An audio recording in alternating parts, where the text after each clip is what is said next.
everyone. So this is our second part for the electrostatics series, and if you did miss the first one, so please make sure to watch that video first to have a better understanding for this topic. So before this, we studied about charges, their nature, and basic electrostatics principles. Now we'll come to Coulomb's law, which is an indeed very important law regarding electrostatics. So let me just give you an idea about it. So Coulomb's law basically provides us with the force that acts between two charges if placed together. So if we consider two charges of magnitude q1 and q2, and let us suppose their centers are separated by a distance of r. So this law simply states that the force that is acting between these two charges, this force is directly proportional to the product of magnitude of each of the charge. So the force of electrostatics which acts between these two charges is directly proportional to the magnitude of the two charges q1 and q2. Also, it was observed that the force varied inversely with the square of distance between them. If the distance between the centers of these two charges that we have considered are for now, so the force of electrostatics between them varies inversely with the square of distance between them. So if I merge both of these equations, we get F is proportional to Q1 times Q2 over R square. And whenever we remove this proportionality, we end up having a constant. So the constant here is K.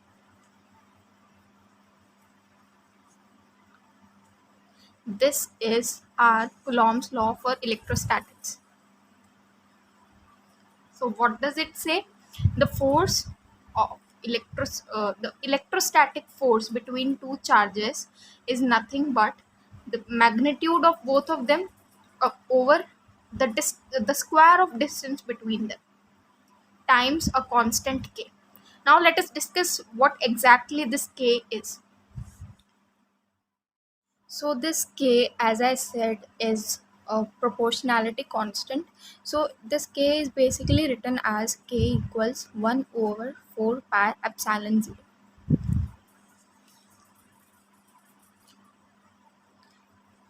Four is a constant, pi is a constant, and this is also a constant, that is permittivity of free space. Epsilon naught is called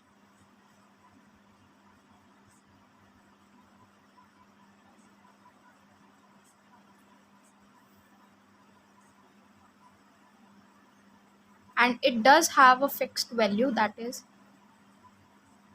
8.81 times 10 raised to minus 12 coulomb square over Newton meter square. Now this here forms a very important question, that write the units of epsilon 0 or write the dimensions of epsilon 0. So in your 11th class you must have all studied the chapter unit and dimensions in physics, which is the very first chapter of physics. So in that chapter we learn how to calculate the dimensions when two or more than two quantities are related with each other in a form of formula. So if we really need to find out the dimensions of this epsilon 0, we need to just substitute it here in the equation third. So our force becomes F equals 1 over 4 pi epsilon 0 times q1 q2 over r square. Now let us calculate the dimension of epsilon 0. This thing is constant here, right? Force has the dimension of what? let us simply talk about in units. Force has the unit of Newton. Okay. The unit of charge that we discussed in our very first video is Coulomb. Since there stands a multiplication of these two, so our unit here will become Coulomb square, and R, that is distance. The SI unit of distance is nothing but meter. It is also squared, so it will become meter square. Now let us try to find out the unit of epsilon 0.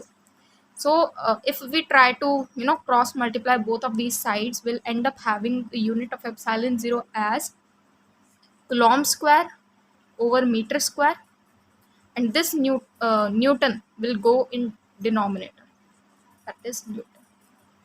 4 pi is constant, so it is unitless. So the unit of epsilon naught is, that we just learned to how to find out the unit of epsilon naught, it is Coulomb square over Newton meter square. It is a really important question. Okay, so now let us discuss the Coulomb's law in vector form.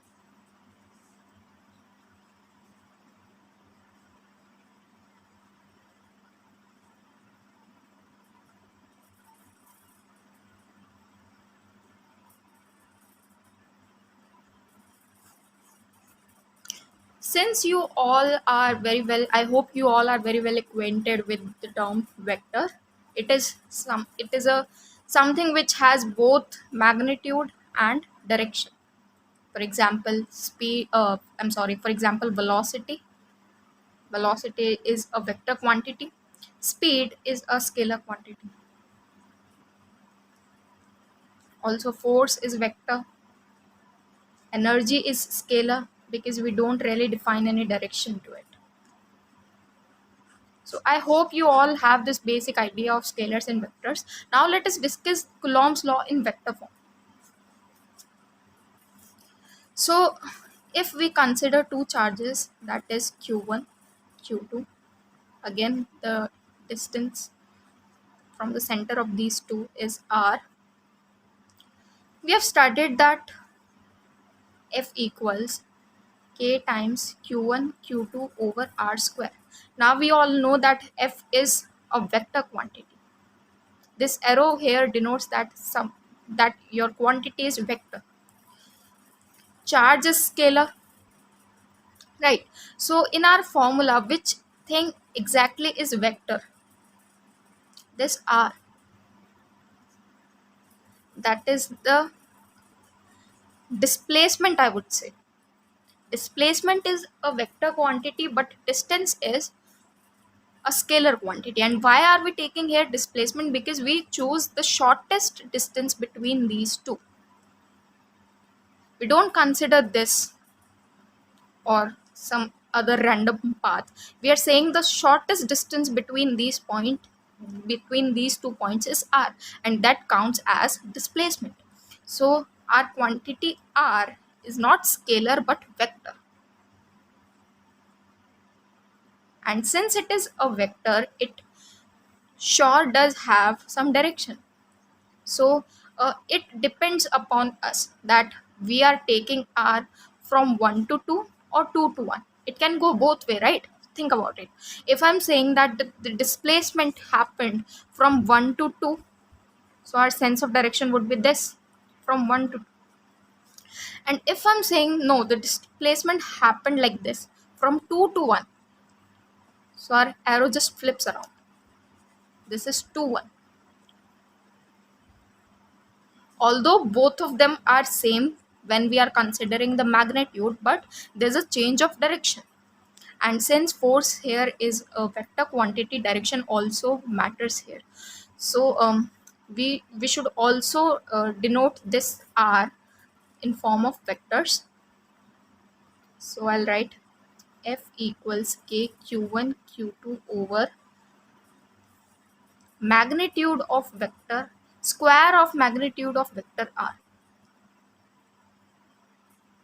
Also, since it has a direction and we denote direction by unit vectors,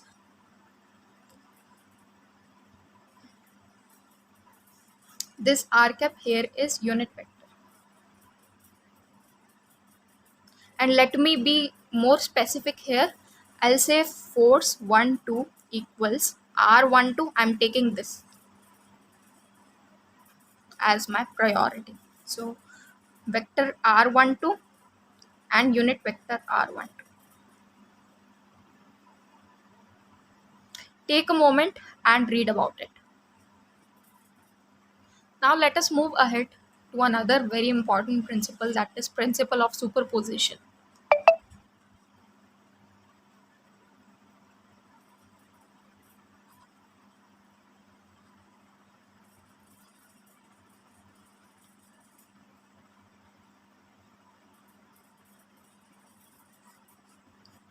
Let us discuss the word first. What does this word superposition mean? You superimpose some quantity over other, right? I mean, superposition means that you superpose some quantity over other. For example, you must have studied the superposition of waves that generates in constructive and destructive interference in your wave optics class 11. So we'll not go into this. So let us discuss the principle of superposition. Consider that there are two charges placed here, Q1 and Q2. And now I'm asking you to calculate the force on Q1 due to this Q2. I'm asking you to calculate the force on Q1 due to this charge Q2.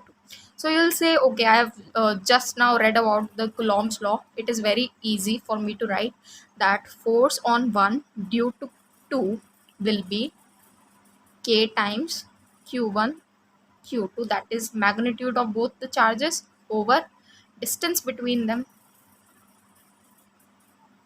times unit vector. Fine. Now if I introduce some charge Q3 over here, and now if I ask you, does the force of does the force on Q1 because of Q2 has changed when a new charge Q3 is introduced? Think about it. My question is, if I introduce a new charge Q3 in my system that earlier contained only Q1 and Q2, now contains all of these three charges, does the force on Q1 due to Q2 change? By introducing some new charge Q3, will it increase or will it decrease? Think about it. Pause the video and think about it. The answer to this question is no. Even if you introduce hundreds of these charges also, the force on Q1 due to Q2 will still remain the same. That exactly is our principle of superposition. Let us discuss this. So our principle of superposition says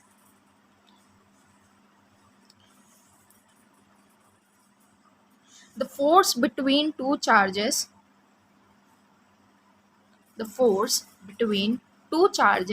is independent of any third charge. The force between these two charges is independent of any third charge. Now, okay, now let me ask another question. My first question was that if I introduce a new charge Q3, then what will be the impact of force on Q1 because of Q2? Will it increase, will it decrease, or what? So that the answer to that question is no. It will neither increase nor decrease. It will remain same, because according to this principle of superposition, the force on any one charge due to another is not affected by introducing some new charge. So you should think about it, that if the force on Q1 is not going to change by introducing Q3, then what what is the result of this? Does Q3 bring no change with it? Think about it. The answer to this question is that the net force on Q1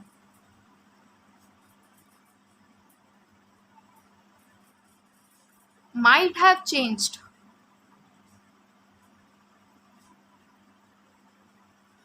Focus on this word net. The net force on Q1 might have changed by introducing Q3, but the force on Q1 because of Q2 has not changed. These are two really important points and most confusing ones also. Force on Q1 due to Q2 still remains the same.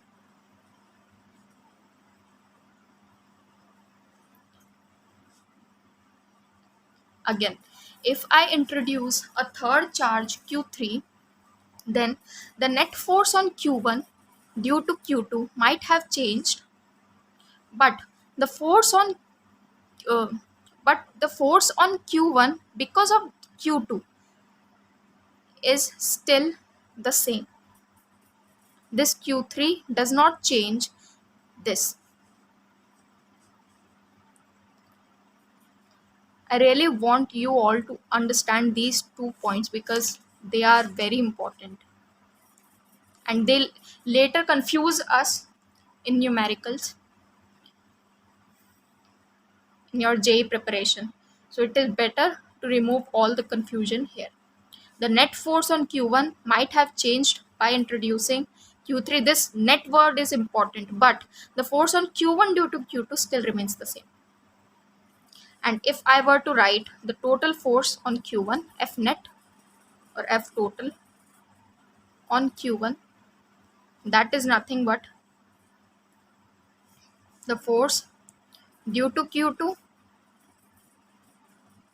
F12, that means the force on 1 due to 2 and force on 1 due to 3.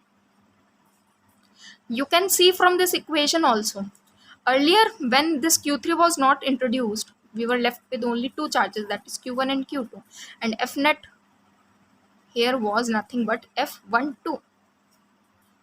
And here, this term is extra added in our F net equation. So that means that net force on Q1 surely has changed. But if someone asks that the force on Q1 due to Q2, then you must answer no. That does not depend on this third charge Q3. So this is our principle of superposition.